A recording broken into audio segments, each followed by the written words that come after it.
Welcome to Clarity TV, episode number 4, actually. I was going to say 3, it's 4. My name is Dolores Hirschman from mastersinclarity.com, and I am so excited to bring you a special guest today. Her name is Mia Hewett, founder of Aligned Intelligence. Mia helps small business owners who know where they were meant to do so much more, yet there's something that is getting in the way. They get in their own way. I know I do that all the time. So I can't wait to talk with Mia. And they're constantly overthinking or overanalyzing and questioning themselves. Have you ever experienced that? I know I have. She helps them come into alignment within themselves so that they can stop surviving their life and start thriving by creating the impact they truly desire and making more money in less time. So here's the thing. I met Mia about a year or 2 ago, and I'm going to bring her in the room in just 1 second. And I was struck by her energy, her capacity to connect with people, but most important, her belief in the possibility of you. So with that note, I want to bring Mia into the room and talk about what is possible for all of us. So Mia, come on in. Awesome. I love that picture of you, by the way.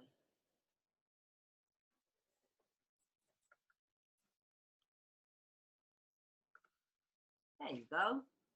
Hi, yay. Yay. Thank you for chat with us today and talk about clarity and anything else that comes up. So thank exactly. You. I'm excited. And thank you so much for that intro. That was awesome. Thank you. Yeah. So let me get started. Yes. Why don't you tell me about a project or an experience or maybe even an accomplishment that you consider to be one of the most significant in your life? Wow. I think the biggest accomplishment, so anybody that's known me knows I grew up poor and really poor. And I was always struggling, trying to figure out like how to get this to work. Like why we're all like, it was not from a place of really jealousy. It was more of a place of like, why is it that those people have money and why do we don't? Like, why is it that that person has so much, like I was just always a really curious child, but I couldn't understand why we didn't have the money that what we needed or what we wanted or how we could get more of it, you know? And, for me, you know, where I came from, I was like, oh my gosh, you just got to work really hard. So I've been working since I was 13 years old, right? Because if not, there was no food. So when you're poor, you figure out really quick that there's no one coming to save you, right? Like there's no one coming. No internet. Yeah, no internet, no any of this. There's just you know, and it's really fascinating because where I want to connect this for everybody who's either, you know, an entrepreneur or is wanting to make the shift from an employee to an entrepreneur is there is a piece that you're going to be able to link where you made the decision that you were all in.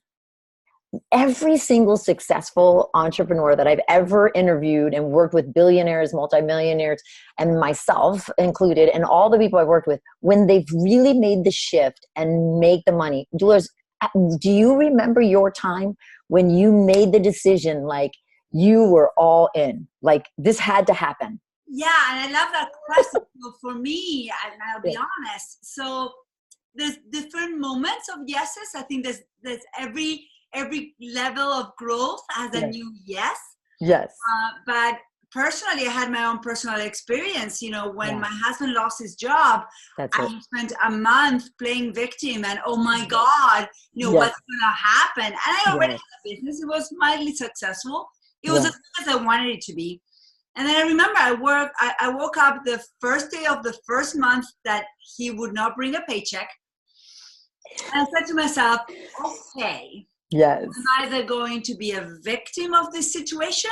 Yes. I'm going to do what I need to do. And I knew that day that in order for me to prove that I got it, that I could substitute his income and keep us moving forward as we were, all I had to do was double my monthly revenue. That's it. Like, that's right. Times 2. And I did it on that first month. Yes. And then the Yes. second and the third, and continued. Yes. But Yes. you're absolutely right. There was that feeling like there is no safety net. There's no safety net. The ball stops with me. Yep. And I don't want the option of being a victim of the situation. That feels more messy to me. Yes. And so let me get my SHIT together. Yes. I mean, that is exactly what every single one of us who has made that shift did, because it's an inside shift, right? Like the biggest lie that I believe that our society teaches and that we can perpetuate without knowing it, it's an unconscious, is that everybody is acting like we live from an outside in reality. Mm-hmm. Like something out there is controlling us or making us feel a certain way or happening to us, when in truth, it's an inside out reality. But I don't want you to take my word for it. Just look around. Like anyone listening in, wherever you're at in this moment, just look. Like the place where I'm at, the house that I'm in, your house that you're in, was first created in someone's mind, held to an idea, right? And then inside of that, put action to it, which then achieved a result. So let me ask you this. Yeah. One specific seed of idea that you thought and you saw it come up for you. Yes. Well, now everything has been this way, right? But I had to understand that that's how it works. Because what most people will tell you is you got to set goals. But the problem with the goal is it puts it where? Outside of the person, right? So then it makes it someplace to arrive. Mm-hmm. Now, how many people are waiting to arrive? Mm-hmm, mm-hmm. Oh my gosh, that was me. Like I was always waiting to arrive. I was just I kept thinking, oh, I'm going to get there someday, right? That's that someday thing. But I didn't get that because I hadn't put it inside of me. Mm-hmm. It wasn't really a now phenomenon. I didn't actually live from that place. And so that brings me up to another misconception or a lie that we're taught in society, is that the truth is there's no such thing as time, because time is a human construct. So what do I mean by that? I mean that when it comes to universal laws, the truth is when you're in your mind and you're concerned about the future, you're not now. Mm-hmm. When you're in your mind and you're playing an image of what happened that we call memories of something that happened in the past, you're not in the now. Mm-hmm.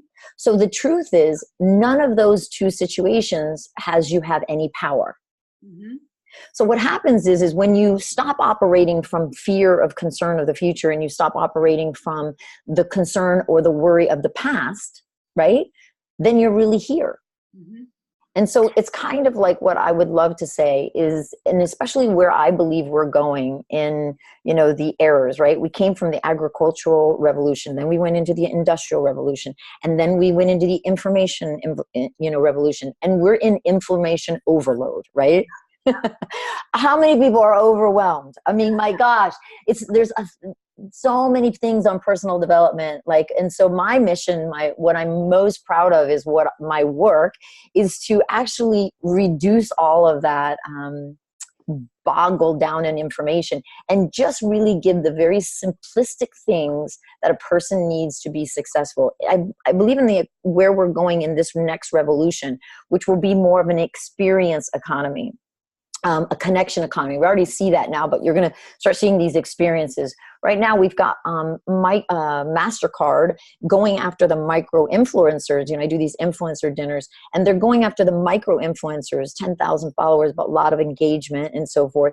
And they're putting money in affiliate in partnerships in those people. Yeah. Right.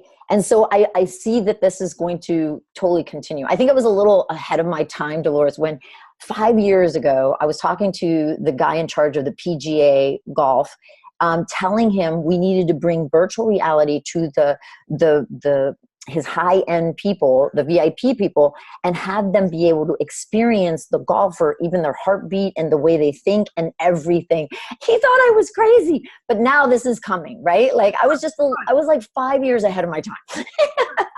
Let me ask you this. Yeah. So you say, well, this industry of personal development and all this kind of noise, because beyond an information amount that you can consume, it becomes noise, right? Yes. And you're saying, well, my purpose, my job is to kind of filter through that noise and come to what it is that you actually need to move forward. So 100%. That leads me to my next question, because I suspect it's in there. It's like, what is this common denominator? Yes. It's a behavior or a belief or resource that has always been there with you. So I've heard already that seed of hunger and curiosity as a child, because your situation was not what you wanted. There was another way of living that you could see, but you didn't have. So I can already say that, curiosity has been a common denominator in your life. What else? Yes. Well, I love that you say that, because it kind of ties everything together about what we're talking about, as about why these misconceptions and misunderstandings are what causes people to stay overwhelmed and stuck and struggling. And so the biggest thing that happened to me, and that I see is happening to people, is in the world of personal development, for anyone who's taken a zillion courses and taken so much, spent a fortune in their own development, and they still feel stuck and struggling, like didn't feel any better. What I've discovered is, from my own experience, is I had traumatic events that happened to me, right? I can tell you exactly when my whole life shifted, right, from my first traumatic event. And the interesting thing, right, is what I've uncovered and helped people with is that I can actually help people go back and see exactly when they created their ego. Now, why would anyone need to do this? Because what is the biggest missing that I saw and found for my own personal struggle in personal development is they talk about everything about reframing and trying to change, which change is hard and arduous, because change is a lot like this. This is why the ego is a lot like this. It's a Chinese handcuff. Have you ever played with a Chinese handcuff? Okay. The thing about a Chinese handcuff is when you put your fingers in it, it's like, they used to do this to me as kids, right? And the first thing you want to do is pull back. And every time you pull back, you literally get trapped more. So you can't get out of a Chinese handcuff by the way you think you are, because it's a trap, which is a lot like the ego. You actually can't get out of the ego by trying to change yourself, because you're trying to change a trap. Okay? So the very first thing you must do when you're caught in a trap, what's the first thing you must realize? Well, what is keeping you in? Yeah, you have to realize that, look at that. Like, oh my God, you have to even realize that there is a trap. Right? So what's keeping you in is the trap. So when you can realize, oh my gosh, there's a trap there, then, which is the way out of this, because you went into it to discover what is, that's a trap. Then it's in coming out of it that you can get out of it, right? So now I can look down at my ego and I can go, oh, there you are. I can actually see it, right? Now, when was so if I understand it correctly, there was a traumatic experience that you experienced. Yes. And there was, for whatever reason, either in that moment or later on looking back, you were able to understand the trap that traumatic experience created for you. 100%. And not only me, every single person. But let's talk about let's take us to that experience for you. What did that look like? And how did you unravel it? Yes. I love that question, because that's where I was always so frustrated, because I would pay all this money to try to find out how can I build a multi-million-dollar insurance company and still feel inadequate? I thought I was supposed to arrive. You were a multi-million-dollar insurance company. And feeling like it was empty. Yeah, everybody said, when you just make money, then you're gonna be successful. Then there was this expectation of I'm gonna arrive sometime. I'm gonna feel like I'm gonna be amazing. I'm gonna be good enough. I'm worthy, and all this stuff. And it never happened with that until I uncovered my ego, and then actually was able to let go of the ego, which is what has me show up so present. See, before, if I was on this conversation before, if you were interviewing me before inside of that trap, the things that would be going on in my head about what people think, or am I saying the right thing? Did I say that right? Did I do that right? I don't know if I did that right. Like the confusion pattern was my pattern that, and you can run many different patterns in ego, but mine was the confusion pattern and then the fear of judgment. And then the feeling of somehow I didn't do something right. Okay, so let me just translate this because I think everyone's going to be fascinated by this. But what you're saying and what I'm hearing is that the ego is this persona. Yes. This kind of movie character. Yes. Is the main character in a movie, not necessarily our movie, but a movie. And that we, as long as we live our life making sure that this main character is always on character, we're literally not even able to show up for ourselves. You can't, because I couldn't show up for myself. Like I was so in the concern that I was like, always, I wasn't here with you. Like you can feel I am here with you. There's no traction and no attraction. I know. And this is what everybody's missing inside of like marshmallow. They give you marshmallow all day. I know marshmallow's gonna be sticky, but you're not even sticky because people are not, there's no capacity to connect. That's right. I would lose all capacity to connect. And then add on top of that trauma, when I was in middle school, so like when I was a little girl, I'll tell you the trauma, but trauma's in the eye of the beholder. So I say this because I've coached so many hundreds of entrepreneurs, and I can tell you that they'll go, "Oh no, I had a great childhood." Yeah, everybody did. That's why we're so competition. Yeah, like who are you comparing it to? Like, because they think that it has to be something like that they could not survive, right? But I'm talking about like, trauma. Trauma is in the eye of the beholder, right? So my trauma is going to be a little bit probably bigger, not always to some people's, but it may be for somebody who, I remember this I have this guy, it always sticks in my head. And I remember him telling me, Mia, no, I had a great childhood. I'm like, yeah, everybody did. I just trust me. Just listen to your program. Just ask your programming. Your program is going to tell you what happened. What's your earliest memory? He says, oh, well, I just can't believe this would be it. But no, just tell me. Okay, well, when I was 2 years old, there was twins. When I was 2 years old, my mother came in the room and we were sleeping, and she goes, hurry up, get under the bed. Do not say a word. Your father's coming home and he's drunk. Whatever you do not say anything. And he said, I went underneath the bed, and he said, I was so scared, I blacked out. Now, to some people, you may think that's not trauma. But from that day on, at 2 years old, for the rest of his life until he met me, he lived as if the shoe was going to drop.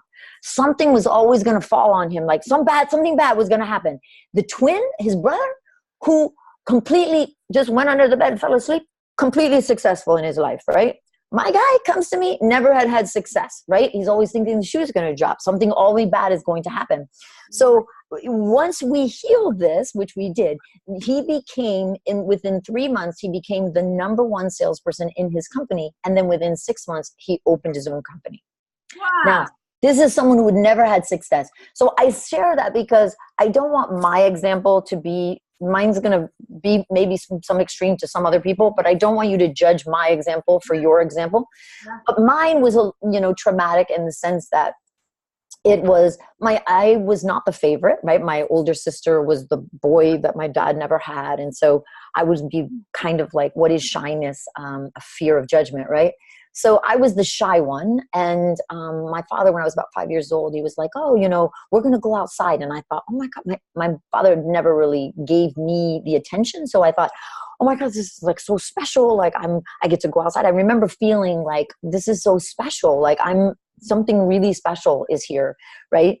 And I went outside and he said to me, which one is your favorite chicken?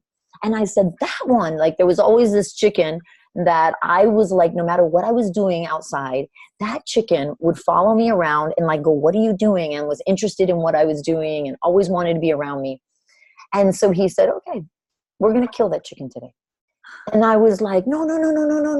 And I froze and I panicked and I went into this, like, I don't know what's happening, confusion state, which was the pattern I ran for practically my all freaking life until I figured this one out. And I got stuck inside of that frozen state of, so anytime something happened in my life, right? Like, cause I'll spare you the details, but I just remember like crying hysterical through the whole thing. And, it was the day I became a vegetarian. But I'm not a vegetarian now that I judge people for eating I'm a vegetarian because I've been that way for my whole life. It just is what resonates with me. But the truth is that that trauma stayed with me, and then everything inside my life felt like I was surviving that confusion. So I came out of that experience making a few decisions. One, I don't trust people. Mm-hmm. They'll trick you, right? They'll be nice and then they'll trick you, right? So that was a huge issue for me. I never trusted people. I never trusted, in particular, men. Mm-hmm. Men was a big one because it happened to be my father. So it was a man issue for me. But this was, it gives me goosebumps when I talk about it because I can feel like how true this is. Every time I get goosebumps, it just reminds me how true it is. So it was really that. And then I can tell you how everything else that happened after that event. You know, and this is, I think our listeners can be like playing this game for themselves, because like let me see if this, I can try this out with you. It's like, yes, I can assume that you would never really want to focus your attention on anything. Like if you liked something, you wouldn't really allow yourself to whether it's fall in love or like a job, because it could, you know, if you call attention to something, someone will come and destroy it. You know, that's interesting. I love like what you're sharing. I actually, I love that you're sharing that from that way. The interesting thing, because I grew up so poor, I didn't have an attachment to things, but I love what you're sharing about the chicken, because animals are so important to me. And that has been an effect of like, I can see where that played out in animals. Yeah. But you know, it's funny, more animals than people. It makes sense. Yeah. So I totally am agreeing with, I totally see what you're saying inside of that. For me, where I saw it the most, is inside of any time I wanted something, like I had a desire for something. Yeah. And I was afraid of something about it. Like I had any kind of fear. Yep. That pattern would stop me from thinking I was capable. I would literally go into confusion. And I'm not telling, like, you know, the thing of it is like, we're not pretending when this is happening to us, right? Like, it's not like I'm saying I would really be confused. It wasn't like I was making that up. So, yeah, right? It's amazing. So, so, you know, we talked a little bit about the myths of personal development, the whole transformation thing. And let me ask you this. So through this work that you do, and let's just, you know, summarize it, because I think it's so compelling. Like, I know you do a lot of other things, but at the core of your work, you know, you look for the patterns, behavior patterns that your clients have that are getting in their way, right? Yeah. And then you look to find the original trigger. Yeah, I actually have a whole system, right? That's why the trademark aligned intelligence. I literally use that technology and methodology that I've discovered. What I have been always looking for someone else to help me with, I never knew I would be the one that gave it to people. Like I really just wanted the results, right? Like, just tell me what it is. Yeah, like, just give me the results. Tell me what's really happening to me. Why do I have, you know, I'm like this. I remember paying $50,000 to a best-selling author coach that was going to help me solve this. And I failed miserably for a year under him. I never got the result. And I remember thinking, why? I'm so coachable. I don't understand. He couldn't understand what was really happening to me. And I was being honest with him. I'd say, this is what I do what you tell me, but this is what happens to me. And he just didn't know what to do with me. Right. And so, this whole technology and methodology, I go right back. I can take the person, I know exactly where it happened. But I have them realize it all, because it's an inside job. Success is an inside job before it becomes an outside reality. So I help them, realize what that really was and how to basically let go of the ego so they live awake, like they live in the consciousness. So, I like to call myself an awakened entrepreneur because, that's what I am, right? I'm fully awake. I'm not in a program. I'm not running any limitations, any past programming. I'm not in conditioning. I'm not in any of that. I'm just really here. And then from here, now we can apply strategy.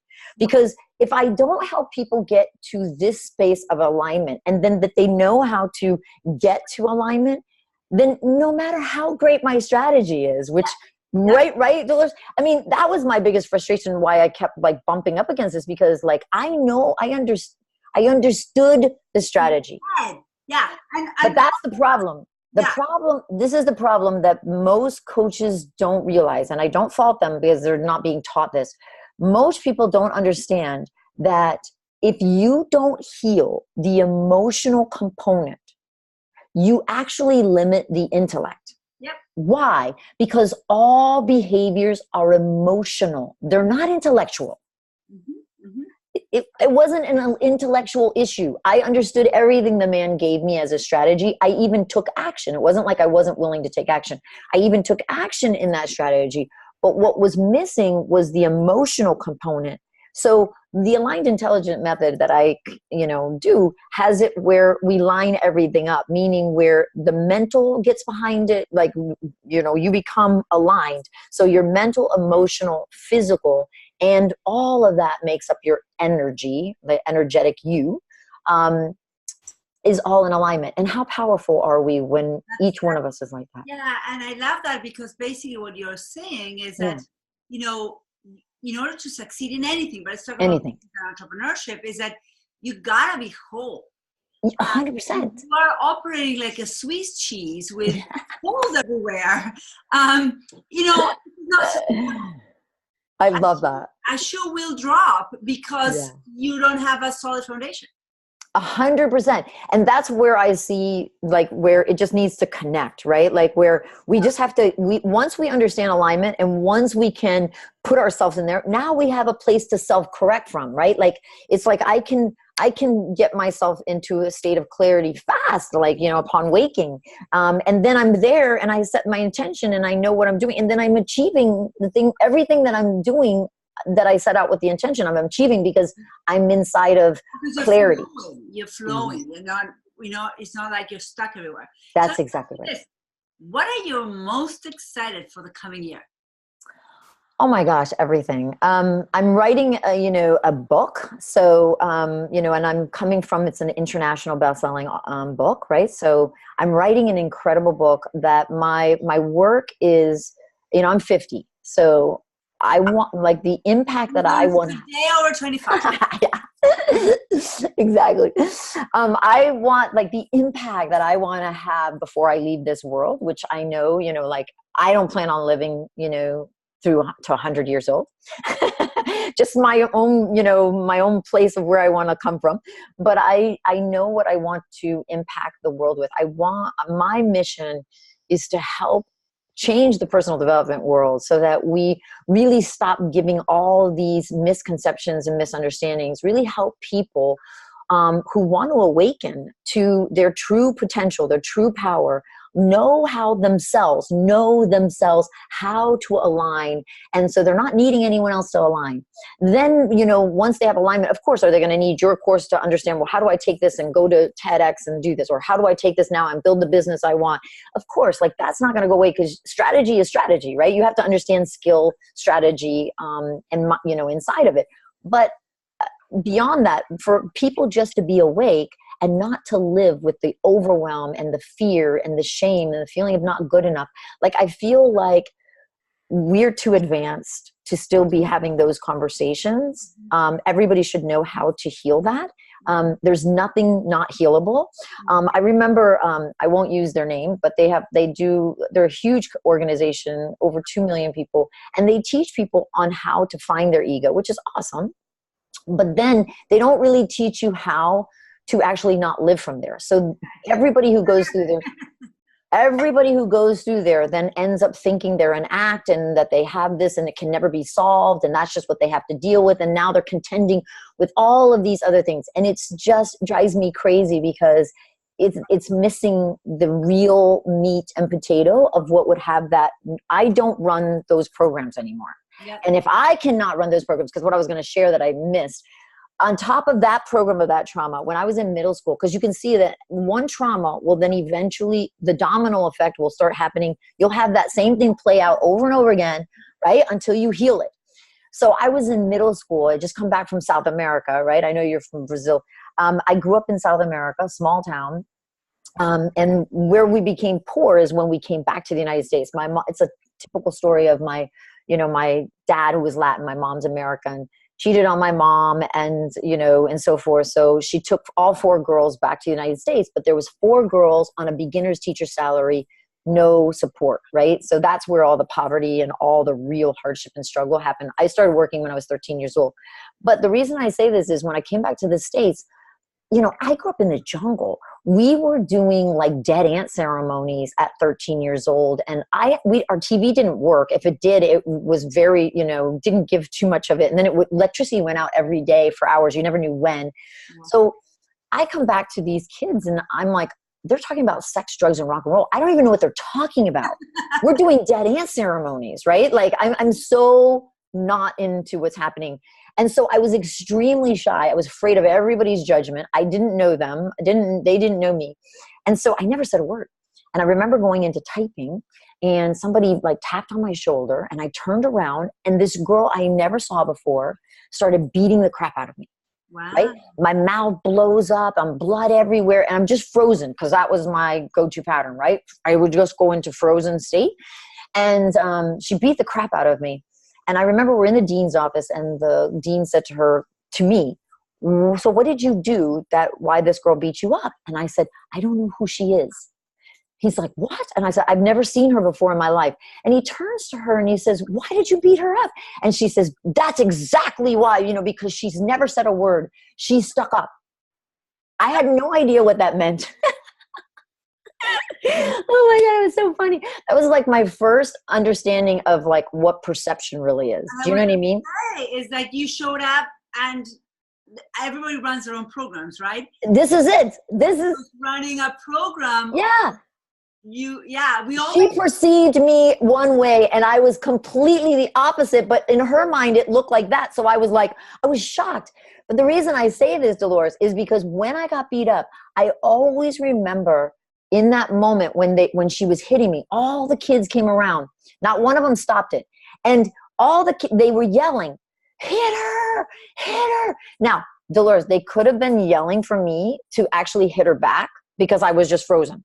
Yeah. But I interpreted that they wanted her to kill me. So the rest of my life, I lived with this, like now a second trauma of, right, anytime I would get up in front of people to do public speaking, I would go into convulsions. My legs would shake like so bad because of that trauma. Of course. I mean, poor chicken. The chicken that stood out because of a great chicken, gone. Yeah. You stand up because, you're pretty or whatever, and boom. Yeah. Yeah, that was exactly what happened. And so then that, you add that and you go, now to be successful, I needed to go up and start speaking, right? And I was terrified and everything would like shake, right? I remember going to Toastmasters and I said to them, my legs are going to shake. Like before I got up to the front of them, I said, my legs are going to shake. Just be like, I just want to tell you ahead of time, like I'm okay. I just want you to know it's going to come because I need to work through this. Right. That's awesome. So let me ask you this, because we're building the Clarity TV library. Yes. Yes. What is your, and we all have many books that we love, but what is the one book that you say we should all read? That's a really tough question because I love different books for different reasons, right? But I would say if I had to pick one, my ultimate favorite, it was written in 1910. It's by Wallace D. Wattles, and it's called, I have to think about it because it's like right on the tip of my tongue. Master Your Sixth Key. Let me give it to you. I know I have it around here too. I have to get it for you. Let me grab it for you. I should have had that out for you. Let's see. The keys to success. Let me just think about this for a second. It's Wallace D. Wattles. It's about wealth, but it's not what you think. It's all about how it's an inside job, right? So this is what I mean by, I'm going to look it up for you because it's going to drive me crazy if I don't give it to you. It's all about exactly what I mean by how everything works from the inside out. Yep. And how he does it, like he does it in a way that the way it's written, it's going to come up now. The Science of Getting Rich by Wallace D. Wattles. And it's not really about just wealth. It's about anything in your life, but he's talking about how everything comes from the inside. And it was written in 1910, right? And I just love that book. It's one of my favorite. I've recommended it to so many people. Get it for this holidays. Yeah, it's such an easy read. I mean, it's just real thin, but I just love that. So I would say that was my ultimate favorite. I think that he does such a great job of helping people see that this is not something that's going to happen from the outside, and anything that you want has to come from the inside first. And if that's like the biggest message, right? And so we stop looking outside of ourselves and we start operating from inside of ourselves, then how much more will the world work for us? So let me ask you one last question. Yeah. Where can people find you? I would love for them to come join me on my Facebook page. I'm really active there. I've got an incredible engagement there. I communicate a lot to my fans. I've had a lot of people who's never even hired me. This is what's awesome about this page. And they are always raving about how much I've changed their life. Because I personally respond to every single person who comments on any of it, and everything that page is about what I stand for and I believe in, that I know will help you. So everything, it's specifically curated in the content and everything. It's not just to slap something up, but it's really to give tremendous value. And that's like probably my greatest feeling of compassion, where I can help people that have never even hired me, and yet they are feeling like they'll say, you completely changed my life. And so that would be my Facebook page. So it's just my name, Mia, but Hewett is spelled Hewett. It's an ETT instead of I, and it's called Mia Hewett Official. Yeah, so yeah, and then it'll say the Awakened Entrepreneur afterwards, but Mia Hewett Official is what you want to. Well, that's awesome, and I hope everybody. And you were doing for a while at 5 p.m. East Coast time, kind of Facebook Live. I don't know if you're still doing. Yes, I will. I start them again in January, where I'm going to be. I've got like a bunch of stuff coming out on alignment and how to like really solve problems and give people real answers, clear up Yes, right, from time to time. Yeah, absolutely. I get some awesome people. I've had Mel Robbins on, Jack Canfield's been on my show. One of the latest ones I think I've got on is, I've had Steve Siebel, who wrote, What Rich People Think, How Rich People Think. Just great guests, just really, really great guests. So definitely there's some really good videos there on how people can really take what these amazing successful people have done and how they can utilize it best to their advantage. So definitely recommend those videos. Yeah. So everybody go to Facebook. Yes. Hewett, Hewett. Yes. That's her Facebook page, Mia Hewett Official. And just follow me and just, prepare to be amazed and prepare to wake up. Yeah, I answer everything, so they can send me private messages. I'm the one responding, so it's awesome. Thank you so much, Dolores. This was so much fun. Thank you so much for taking time, and I can't wait to see more of you in the new year. I know, it's going to be fun.